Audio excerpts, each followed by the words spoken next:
እግዚአብሔር የማይሰማቸው አንዳንድ ጸሎቶች አሉ። የሱን ነገር አሳየኝ ብሎ ይላሉ። አያሳያትም።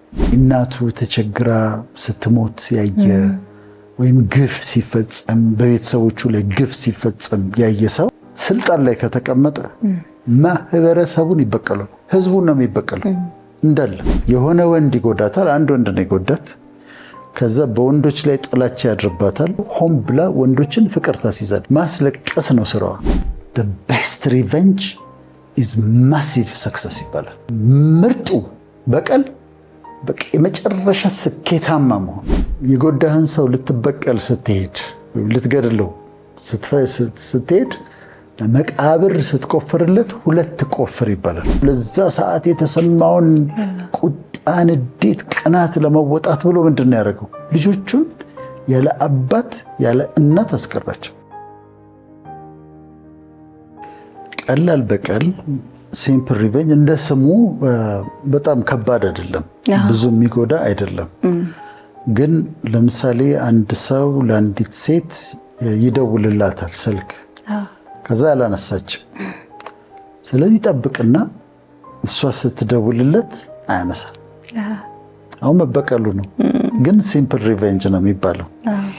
እኔ አንድ ጊዜ ምን ገጠመኝ መሰለሽ? በጣም አንዲት ልጅ በጣም ትፈልገኛለች ለጉዳይ፣ ለከባድ ጉዳይ። ከዛ ደወለችልኝ፣ አላነሳሁም፣ ስራ ላይ ነበርኩ። ከዛ እኔ መልሼ ስደውላት አላነሳችም እና አላየችውም ማለት ነው ብዬ ስል ቆይታ ደውላ አሁን ኢቭን ሆነናል አለች። ምን አልኳት? ቀዴ ስደውል ስላላነሳ አንቺ አይደለሽ እንዴ ባለ ጉዳይ ምን ያደርግልኛል? አንቺ ነው እኮ። ግን እንደው የበቀልን ፍላጎት የምታየው እዛ ጋ ነው። የምትፈልግኝ አንቺ፣ ጉዳይ ያለሽ አንቺ። እና እንደዛ አለችና በቃ እንዲህ ትናንሽ ነገር ላይ አላነሳሽም፣ ስለዚህ አላነሳም። ስታልፊ ቅድም ሰላም አላለሽም። አንድ ሰው ስትገቢ ከዛ ትጠብቂና ነገ እሱ ሰላም ሊልሽ ሲል ዘግተሽ ታልፊያለሽ። ይህ በጣም ሲምፕል ሪቬንጅ፣ ቀላል በቀል የሚባለው ይሄ ነው። ወይም ደግሞ አንድ ባል ቁጭ ብሎ በስልክ አንዲት ሴትን ያዋራል። ከዛ ሚስት ትሰማለች እና ሲያዋራ ወይ አለምዬ ምናምን ብሎ ይሆናል ያወራው አይደለም። ከዛ እሷ ትጠብቅና ሆን ብላ ስልክ ደውላ ወይም ሲደወልላት እሷ ደግሞ ግርምሽ ምናምን ብላ ደግሞ ታወራለች። አሁን ባሏን እየተበቀለችው ነው። እነዚህ ማይነር የሆኑ በጣም ትናንሽ የሆኑ ግን የማይጠቅሙ ነገሮች ናቸው። በቀል ናቸው፣ በጣም አይጎዱም፣ ግን ሳይክል ሊሰሩ ይችላሉ። እኔ በቀልሻለሁ፣ ከዛ አንቺ ትበቀኛለሽ፣ እያደገ ይሄዳል እና አስፈላጊ አይደለም። ሲምፕል ሪቬንጅ ነው፣ ግን በፍጹም ሲሊ የሆነ የማይጠቅም ነገር ነው። ጨነቀሽ፣ አንቺ ሰላም ካላለሽ አንቺ ሰላም በይው። አላየሽም፣ ነገ ስታገኘው ትናንት ሰላም አላለኝም እና አሁን እኔ ደግሞ ሰላም አልለውም በማለት ፋንታ ሰላም በይውና አለፊ። ስለዚህ አይጠቅምም።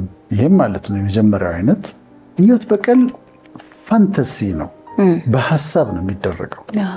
አንዳንድ ጊዜ ሰዎችን ስታይ በአእምሯቸው ውስጥ ያብሰለስላሉ፣ በጣም ያስባሉ፣ ያብሰለስላሉ። መኪና እየነዱ ብቻቸውን ሲያወሩ ልትሰሚያቸው ትችያለሽ፣ ልታያቸው ትችያለሽ። በጣም በሐሳብ እያዛሉ፣ ያብሰለስላሉ። ሚስትን ቤት ትጠብቃለች። ቆይ ሲመጣ ልኩን ነው ዛሬ የምነግረው ብላ ትጠብቃለች። በደንብ ነው የምነግረው ብላ ትጠብቃለች። ሲመጣ ክፋት ትስመዋለች። እና ይሄ የማናረገው ወተን የማናረገው ግን በሐሳባችን የምናረገው ነውና ትንሽ ኢሞሽናል ሪሊዝ አለው፣ የሚለቀው ነገር አለ። ግን ይሄ መብሰልሰሉ ይጎዳሻል። ላታረጊው ነገር መብሰልሰሉ፣ ማሰቡ፣ እንዲያርገው ምናምን የሚለው ነገር እሱ ደግሞ ይጎዳል። እና ይሄ ሁለተኛው ነው። የክብር በቀል ኦነር ሪቬንጅ ነው። ሰዎች ክብሬ ተነክቷል ብለው ሲያስቡ ሊያስፈጽሙት የሚፈልጉት በቀል ነው። ለምሳሌ ብዙ አንዳንድ ቦታዎች ከቤተሰቡ አንድ ሰው ለምሳሌ ተደበደበ ወይም ደግሞ ተገደለ። አሁን ይሄ የክብር ጉዳይ ነው ይላሉ በአንዳንድ ባህል። ስለዚህ ደም መላሽ አለ። ደም ይመልስ ሰው አለ። ቤተሰባችን ነው የተነካው፣ አባቴ ነው የተደበደበው፣ ወንድሜ ነው የተገደለው፣ ይሄ የክብር ጉዳይ ነው። ስለዚህ ሄጄ እነሱ ቤተሰብ ውስጥ አሁን የሚያሳዝነው እኮ ገዳዩን እኮ አይደለም የሚያገኙት፣ ሌላ ሰው ነው። ሌላ ሰው ሄዶ ይገላል፣ ሌላ ሰው ሄዶ ይደበድባል። ስጠይቂያቸው ግን የክብር ጉዳይ ነው ይላሉ፣ የኦነር ጉዳይ ነው ይላሉ። ይሄ ጥሩ ነገር አይደለም። በጣም በጣም ጥሩ ነገር አይደለም። በጣም ክፉ ነገር ነው። መቅረት ያለበት ነገር ነው። እንደውም ምን ይባላል? የጎዳህን ሰው ልትበቀል ስትሄድ፣ ልትገድለው ስትሄድ መቃብር ስትቆፍርለት 2 ቆፍር ይባላል። አንዱ ለራስህ። ምክንያቱም የሚያመጣው ነገር በጣም የሚያሳዝን ነው። አንድ ምሳሌ ልንገርሽ። ባልና ሚስት ነበሩ። ስለማይታወቁ ቦታውን ልቀይረው እና ባልና ሚስት ናቸው። 2 ልጆች አሏቸው። ከዛ ተፋቱ። ከተፋቱ በኋላ ሚስትየዋ በጣም አንድ ጥሩ ኑሮ ያለው ሰው መልካም ሰው ጋር ሆነች። እንደ ጓደኛ ቦይፍሬንድ አድርጋ ያዘች። ያ የፈታት ባሏ በጣም ተሰማው። ክብሩ እንደተነካ፣ የሱ የነበረች ሴት በቃ ሌላ ወንድ ጋር ሆና ቆንጆ መኪና ውስጥ ሆና ይዟት ሲዞር ሲያስተዋውቃት ለሰዎች እንደዚህ ከተማ ውስጥ ሁለቱም ይተዋወቃሉ እና በጣም ክብሩ የተነካ መሰለው። በጣም ከዛ ምን አደረገ መሰለሽ? ብኔል በጥይት ደብድቦ ገደላት። በጥይት በአንድ አይደለም ደብድቦ ተከታትሎ በመኪና በጥይት ደብድቦ ገደላት። አሁን ምንድነው የሆነው? እሷ ሞተች አይደል? እናት ሞተች። አባት ገዳዩ 24 ዓመት ተፈረደበት። ልጆቹስ ምን ማለት ነው ይሄ? አሁን ይሄ ክብር ነው? ክብሩን አስጠበቀ?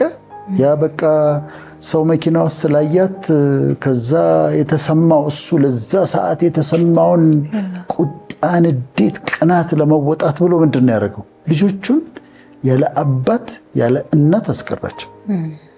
እንደዚህ ነው ክፉ ነው። አሁን እንዲህ አይነት ነገር ለሱ በዛ ሰዓት ስሜት ሰጥቶታል። ጥይት አርከፍክፎባታል። ቅናቱን ተወጥቷል። ንዴቱን ተወጥቷል። ከዛስ 24 ዓመት እስር ቤት። ልጆቹ ያለ አባት ያለ እናት። በጣም ነው የሚያሳዝነው። በቀል ክፉ ስለሆነ ነው የምናነሳው። የማይጠቅም በጣም በጣም ክፉ ነገር ነው እና ይሄ ነው ክብርን የማስጠበቅ ይባላል፣ ግን ክብርን አያስጠብቅም። ጉዳት፣ ኮምፕሊኬሽን ነው የሚያመጣው። ይሄ ነው ገንቢ በቀል። ኮንስትራክቲቭ ሪቬንጅ ይሉታል። ኮንስትራክቲቭ ሪቬንጅ ለምሳሌ አንድ ሰው ከአንድ መስሪያ ቤት ተባረረ። ተናዷል፣ ከፍቶታል።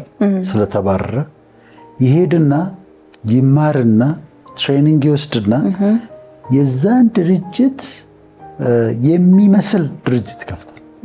ስራው ላይ ስለነበረ ልምዱ አለው። ስለዚህ የዛን ድርጅት የሚመስል ድርጅት ሄዶ ይከፍታል። በፕሮሰስ ውስጥ ይሄ ሰው ተለውጧል። አሁን ይሄ ጥሩም ነው መጥፎም ነው። ጥሩነቱ የተጎዳው ሰው ራሱን ለወጠ፣ ተማረ፣ ትሬኒንግ ወሰደ፣ እልህ ያዘው፣ ተባረር ያለው መለወጥ አለብኝ ያለ ሄደ፣ ተመሳሳይ ድርጅት ከፈተ። መጥፎነቱ ሞቲቭ ነው። ያኛውን ድርጅት ለመጉዳት የነበረበትን ድርጅት ለመጉዳት ካደረገው ጥሩ አይደለም። ለሱ ለመለወጡ ግን በጣም ጥሩ ነው። ወይም ደግሞ ብዙ ጊዜ በባልና ሚስት ነው ምሳሌ የምሰጠው ነው። አሁን ሚስትየዋ ንቀት አሳይቷት ከነበረ ወይ ሰድቧት ከነበረ እሷ ተፋታች፣ በጣም ራሷን መጠበቅ ጀምራለች። ጂም ትሄዳለች፣ ሰውነቷን ታስተካክላለች። ሜካፕ ማትጠቀም ከነበረ አሁን ፀጉሯን መሰራት፣ ሜካፕዋን ማድረግ ትጀምራለች። ንግድ ትጀምራለች። ዱባይ፣ ባንኮክ ምናምን ንግድ ትጀምራለች። መኪና አልነበራት ከሆነ አሁን መንጃ ፍቃድ ታወጣለች፣ መኪና ትገዛለች። ከዛ ሁሉ ነገር እንዲኖራት ታደርጋለች። ከዛ በኋላ ይሄ ሁሉ ከሆነ በኋላ ባሏ እንዲሰማ ነው የምትፈልገው። የቀድሞ ባሏ እንዲሰማ ትፈልጋለች። ከተቻለ ደግሞ እንዲያያት ትፈልጋለች። ቀጥል እንዲል ነው ችግሩ። አሁን እዚህ ጋር ጥሩ በቀል ነው። በዛ ፕሮሰስ ውስጥ ተለውጣለች፣ እሷ አድጋለች። ታትስ ኦኬ። ከተማረች ከተሰራ ከጀመረች ጥሩ ነው። ባልየው ግን አግኝቷት ደስ ካለው ልትናደድ ትችላለች። ወይ አምሮብሻል፣ በጣም ነው ደስ የሚለው፣ እኔ እኮ ይሄን ነው የምፈልገው ካላት ደግሞ እሷ ዓላማዋ ማናደድ ስለነበር እሱ ላይሳካላት ይችላል። ግን በፕሮሰስ ውስጥ እሷ ተለውጣለች። ከሌሎቹ ይሻላል፣ ከሌሎቹ በቀሎች ይሻላል። አንዳንድ ጊዜ አስተማሪም ተማሪን ተናግሮት ከዛ ተማሪው በእልህ ሊያጠና ይችላል። በእልህ አጥንቶ ከፍተኛ ነጥብ ሊያመጣ ይችላል። ይሄ ኮንስትራክቲቭ ሪቬንጅ ገንቢ ነው። ሞቲቭ ውስጥ ከተስተካከለ ድረስ ከሌሎቹ የሚሻል የበቀል አይነት ነው። በማሳካት ምን ይባላል መሰለሽ? ደግሞ በጣም ስለምወደው ነው። the best revenge is massive success ይባላል። the best revenge is massive success።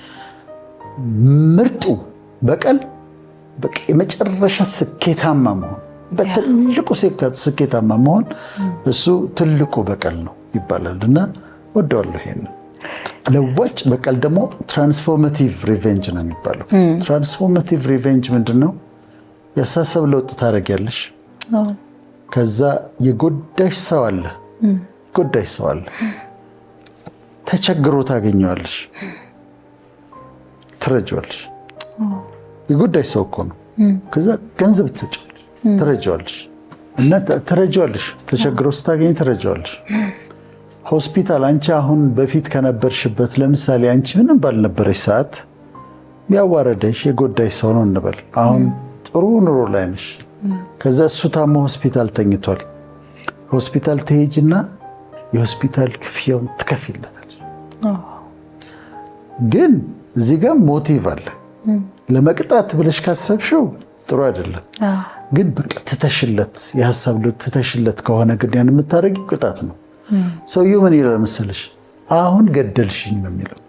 አሁን ገና ገደልሽኝ፣ እኔ ያንን ሁሉ ጎድቼሽ ያንን ሁሉ ነገር አድርጌሽ አንቺ መተሽ ይሄንን ስታረጊ ዛሬ ነው ገደልሽኝ ይላል። እና ይሄ ትራንስፎርማቲቭ ነው። በበቀል መንፈስ ካላደረግነው በስተቀር ወይም ደግሞ እጄ ላይ ጣለህ በሚል እጄ ላይ ጥሎሃል በሚል መንፈስ ካላደረግነው ይሄም ጥሩ ነው አይደለም። ምክንያቱም ሄዶ ጥሩ ነው የሚያደርግለት፣ ሊጎዳው አይሞክርም። ሄዶ ጥሩ ነው የሚያደርግለት። ስለዚህ ይሄም ይሻላል። አሁን ኮንስትራክቲቭ ያልነው ገንቢ በቀልና ትራንስፎርማቲቭ ያልነው ከሌሎቹ በቀሎች በጣም ይሻላሉ። ጥሩ ናቸው። ሞቲቭ ብቻ ነው በስተካከል ያለበት ማለት ነው። የበዓሉ ግርማ ከአድማስ ባሻገር ላይ አንድ ካራክተር አለች። የሆኑ ወንዶች ጎድተዋታል። ሳምዌር ሳስታውስ ወንዶች ጎድተዋታል። ከዛ በኋላ ምንድነው የሆነችው? ቆንጆ ነች። ወንዶችን መበቀል ያስደስታታል። ፍቅር ይዟቸው ሲያለቅሱ ማየት ደስ ይለኛል በትክክል ካስታወስኩትና እንደዛ ይሆናሉ። ለምሳሌ አንዲት ሴት የሆነ ወንድ ይጎዳታል። አንድ ወንድ ነው ይጎዳት። ከዛ በወንዶች ላይ ጥላቻ ያድርባታል። አሁን ዮዲት ታረግ የነበረው ሆም ብላ ወንዶችን ፍቅር ታስይዛለች። ሲያለቅሱ ደስታዋ ነው፣ ማስለቀስ ነው ስራዋ። እስኪይዛቸው ድረስ ትጠብቃለች። አሁን ምንድነው ወንዶችን ነው እየተበቀለች ያለች። ወንዶችን ኮሌክቲቭ ነው፣ አንድ ሰው አይደለም እየተቀበለች ያለች፣ ሙሉ ወንዶችን ነው ለመበቀል። እንዲሁም ደግሞ ወንዱ ሴት በድላው ከሆነ እንዲሁ ደግሞ ሴቶችን መበቀል፣ ከሴቶች ጋር ዲክ ያደርገ በመበቀል ያደርጋል። ሌላው ለምሳሌ በአንድ ማህበረሰብ ውስጥ ተበድሎ ያደገ ልጅ ለምሳሌ እናቱ ተቸግራ ስትሞት ያየ ወይም ግፍ ሲፈጸም በቤተሰቦቹ ላይ ግፍ ሲፈጸም ያየ ሰው ሲያድግ ስልጣን ላይ ከተቀመጠ ማህበረሰቡን ይበቀላል። ህዝቡን ነው የሚበቀለው። እንዳለ እንደነ ሂትለር ህዝቡን ይበቀለዋል። እና ይሄ ኮሌክቲቭ ሪቬንጅ ይባላል። ውስጡ ነው፣ ሳብኮንሽስሊ ነው። ጥላቻው አለ፣ ንዴቱ አለ፣ በቀሉ አለና ህዝቡን የመበቀል አቅም አለው። ይሄ ኮሌክቲቭ ሪቬንጅ ይባላል። አሁን አንዳንድ ሰዎች ለምሳሌ ጣሊያን ኤምባሲ ብትጋበዥ ራት ትሄጃለሽ? የማይሄዱ ግን አሉ። እንግዲህ አሁን ያንን ያደረጉት ድሮ የነበሩት ጣሊያኖች ናቸው። የወረሩን፣ የጎዱን፣ ጎድተውናል። በዛ ጊዜ የነበሩት ጎድተውናል። በአድዋ ጊዜ ያሸነፈናቸዋል። ግን ቢሆንም በቀዳማዊ ኃይለ ሥላሴ ጊዜ ደግሞ ሲመጡ ብዙ ሰው ገለውብናል አይደል? ግን አሁን ይሄ ኮሌክቲቭ ሪቬንጅ ያለበት ሰው እነሱን ይጠላቸዋል። ኤምባሲ ጣሊያን ቢጋበዝም አይሄድም፣ ጣሊያን አይወድም። በቃ ጥላቻ አለበት። ይሄ አጠቃሎ ነው የጠላው። አሜሪካ ስቴጅ ጥቁር አሜሪካኖች አሉ፣ አንዳንድ ጥቁር አሜሪካኖች እና ነጮችን በጣም የማይወዱ ግን አሁን ያሉት ነጮች አይደሉም እኮ የጎዷቸው አባቶቻቸው ናቸው። ሄደው በስሌቨሪ ሰዎችን ይዘው መጣው አያቶቻቸው ቅድመ አያቶቻቸውን ይዘው መጣው። እውነት ነው ባሪያ አድርገዋል፣ ጎድተዋቸዋል። አሁንም አለ ዲስክሪሚኔሽኑ። ግን ነጭ ሲያገኙ ባገኙት አጋጣሚ ነው እንደ በር ላይ እንኳን ሲያገኙ እንትን ሪአክት ያደርጋሉ። the whole white human race ይጠራሉ። ይሄ ኮሌክቲቭ ሪቬንጅ ይባላል። መንፈሳዊ በቀል ወይም ደግሞ ስፒሪቹዋል ሪቬንጅ እኛም ሀገር ይደረጋል። ያው አውጥተን መናገር አለብን። የታወቀ ነገር ነው። ሰዎች ምን ያደርጋሉ? ሰው ሲጎዳቸው ጠንቋይ ቤት ይሄዳሉ። ጠንቋይ ቤት ሄደው እንደ ሜኑ ነው የሚያዙት። ምን ላድርገው ብሎ ይጠይቃቸዋል።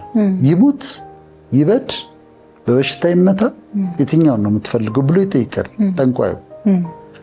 እና ይጠይቃሉ። እንደ አእምሮውን ስቶ ይጥፋልኝ ሊሉ ይችላሉ። ያለው ሀብት ይጥፋ ሊሉ ይችላሉ። ፈጽሞ ይሙት ሊሉ ይችላሉ። ልጁ ይሙት ሊሉ ይችላሉ። እንዲህ ጨካኝ እንደሆነ ያሁን የሚደረግ ነው አይደለም? ይደረጋል። በደንብ ማስደገም አለ፣ ማሳቀል የሚባል ነገር አለ። ፎቶግራፊን አሁን ከኔ ጋር ከተጣላ ፎቶግራፊን ይዞ ይሄድና ጠንቋዩ በመርፌ ይወጋዋል። አይኔን ይወጋል፣ ፎቶን ይወጋል። እና ያ ስፒሪት አታክ እኔ ላይ እንዲመጣ ነው ያንን የሚያደርገው። እና ፎቶ ወስደው ያንን ያደርጋሉ። ልክ በፀጉር ወስደው እንደሚያስደግሙ፣ ከልብስሽ ወስደው እንደሚያስደግሙ ይሄን ያደርጋሉ። ችግሩ ምንድን ነው? ሰይጣን ነፃ ስጦታ የለውም። ያንን ሰውዬ በእግዚአብሔር ፊት የሚኖር ፕሮቴክሽን የሌለው ከሆነ ሃይማኖቱን የማይከተል ከሆነ ሊጎዳው ይችላል። ይመለስና ግን ራሱን ይጎዳዋል። መጥቶ ግደልልኝ ምንብልኝ ያለውን እሱን ራሱ ደግሞ ይጎዳዋል አለ። ይሄ መንፈሳዊ ዓለም ውስጥ አለ። ያንም ሰው ሊጎዳ ይችላል፣ መልሶ ግን ራሱን ይመታዋል። ግን እግዚአብሔርም ጋር ቢሆን አሁን እግዚአብሔር የማይሰማቸው አንዳንድ ጸሎቶች አሉ። የእሱን ነገር አሳየኝ ብሎ ይላሉ። አያሳያትም፣ አይሰማም። እንደዚህ አይነት ነገር መድኃኔዓለም የእሱን ጉድ ካላሳየኝ እንደው እንዲህ አድርገው እንዲህ ወይ እንትን እየበጠሱ ሳር እየበጠሱ የእሱን ጉድ ካላሳየኝ ምናምን ይላሉ። አይሰማም። እንዲህ አይነት አይሰማም ማለት ይሰማል፣ ግን ብቻ እዛ ጋም ሄዶ ከመንፈሳዊ ኃይል እዛ ሰው ላይ ቅጣት እንዲወርድበት መፈለግ እና መጠየቅ፣ ይሄ ደግሞ ስፒሪቹዋል ሪቬንጅ